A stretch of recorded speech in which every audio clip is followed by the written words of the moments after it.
Let's Revolution is a roguelike game that starts with a good base of the classic Minesweeper, but adds in layers of hide-and-seek, turn-based combat, procedurally generated maps, and of course, revolt against the king of Bebum. Your job, first and foremost, of course, is to overthrow the king, but he is not alone. He has his cronies with him. You'll methodically turn over these tiles to find out what's underneath. Most importantly to pay attention to is there will be road tiles and non-road or scenic tiles. This is where the Minesweeper action comes in. And I don't know about you, but I love Minesweeper. I still play it from time to time, even though there are obviously more robust games out there. But how does Minesweeper play here?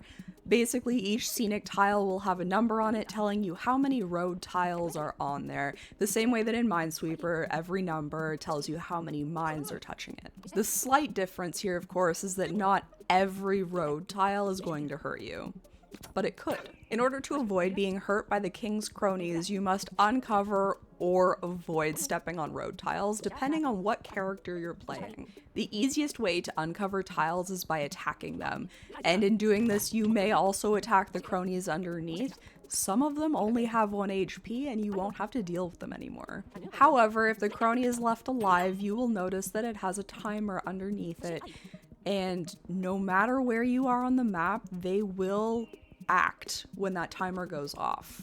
And I say act because not all of them attack you. However, attacking them, dealing damage to them, will restart that timer, so if you can't get rid of them before the timer goes off, you can at least restart it. The next important thing about road tiles is that at the end, the dead end of each of these, you will find either treasure,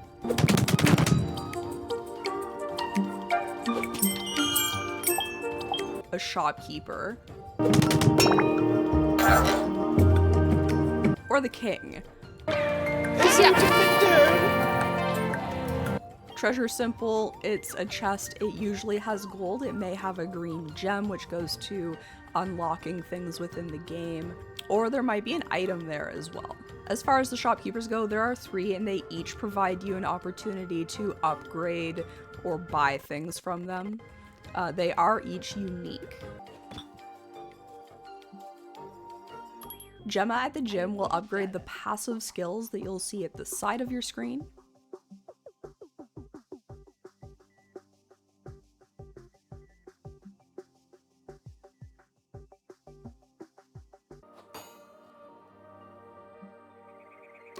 At the smith, you'll be able to upgrade the skills that you use at the bottom of your screen.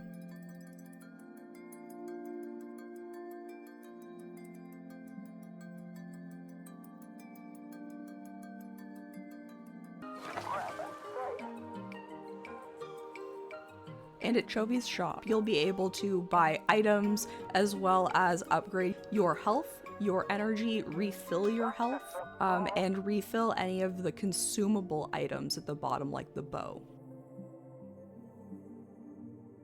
Now back to finding the king.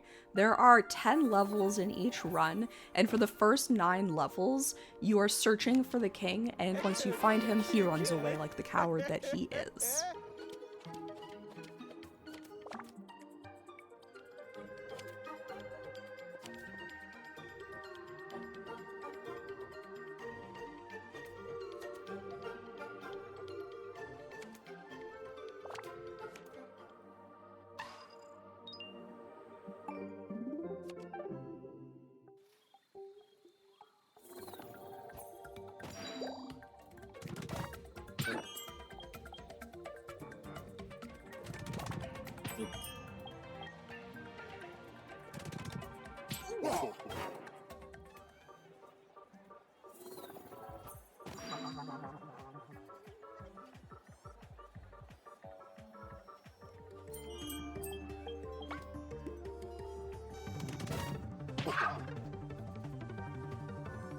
In the 10th, you will find him ready to fight you.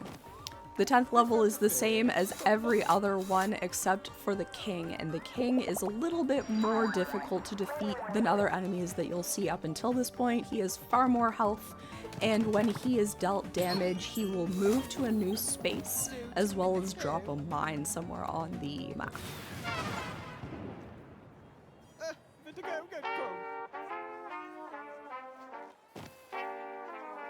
Now, let's say that you've beaten a run. What happens now? At the end of each run, you will, whether you've won or not, you will unlock things using those green gems. You may unlock skills, items, or even new characters. And when you defeat the king with one of them, you will start unlocking New Game Plus, which goes all the way up to New Game Plus 5. I have only played up to New Game Plus 1. So some important things to note about each of the characters include energy, health, skills, items, and their secondary goals.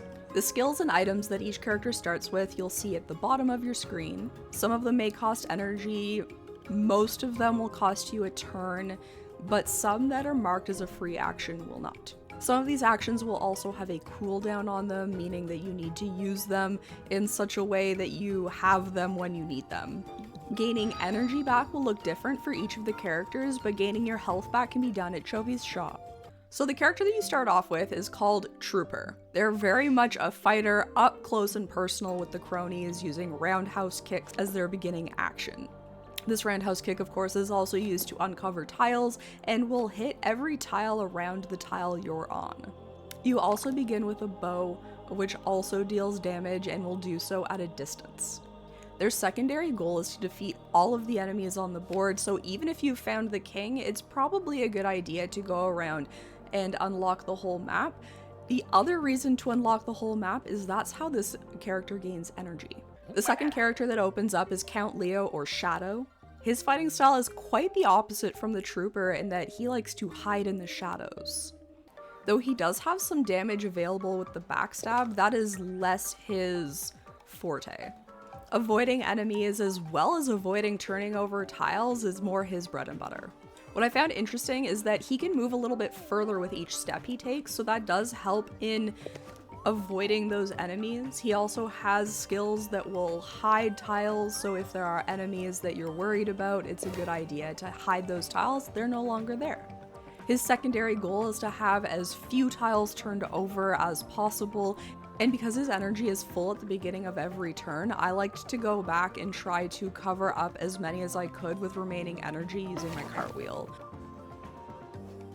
And the main way that he gets energy back is by paying for it, so gold is very important. I really love that this adds a little extra challenge and complexity to it, flexing those memory centers. The third character that unlocks is Mitzi, or the Oracle. They're even more passive as far as combat goes, leaning on magic to kind of foresee where the enemies are going to be. Rather than dealing damage, their staff actually just stuns cronies, which still works out for you. Basically, a stun just adds time to their timer, so it'll take longer for them to do their action, whether that's damaging you or stealing your energy, whatever it happens to be, and continuing to hit them adds more stun, as well as turns their clock back.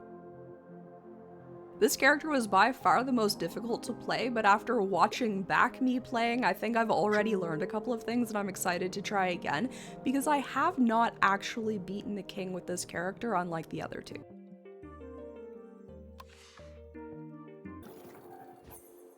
So I want to touch really quickly on New Game Plus 1, which I have only played under the Trooper, which is the first character that you've opened. I didn't find it that much more difficult. The main difference was that there are some elite enemies which are a little bit harder to deal with, but I did beat New Game Plus in one go with the Trooper, so I'm curious how much more challenging it's gonna get. And this does bring up what I want to talk about next, which is, did I enjoy the game? And yeah, absolutely, I enjoyed this game.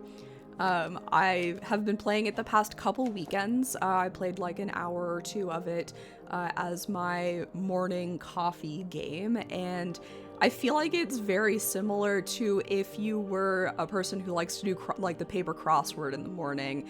I like to refer to it as relaxing but stimulating. But going back to that complexity of New Game Plus 1, I was a little bit worried about the difficulty of the game, knowing that it was going to go up to New Game Plus 5, but I was still a little worried that I started on normal and beat the king with the first character in 2 runs.